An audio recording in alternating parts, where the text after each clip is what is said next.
are glue, yellow watercolor, green watercolor paint.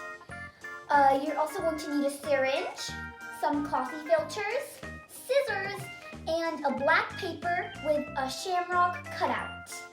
Instead of the syringe, you can also use a pipette. And for this black shamrock cutout, you can all you have to do is take a black paper and then inside of it make 3 hearts and a little stem and then cut it out and there you go. First, you'll take your coffee filters and flatten them out with your hands. If this doesn't work, you can ask a grown-up to iron them for you.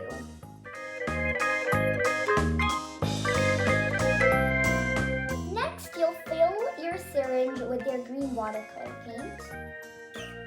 So I'm just going to take a little bit and then splatter some on my coffee filter. It's going to spread very quickly and looks really pretty.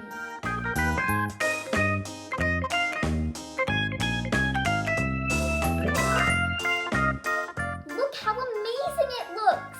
When we peel it off, once it's fully dry, it's going to look even better. So just let it dry completely.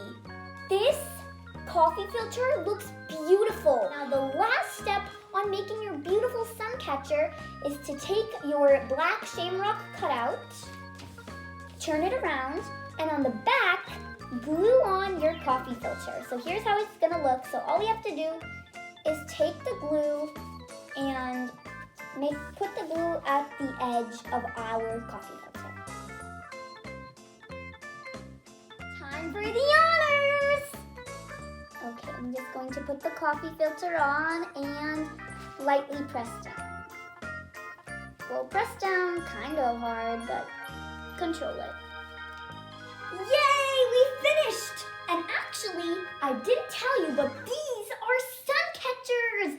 So the sun can shine through them and they'll look so beautiful and fill your house with St. Patrick's Day cheer.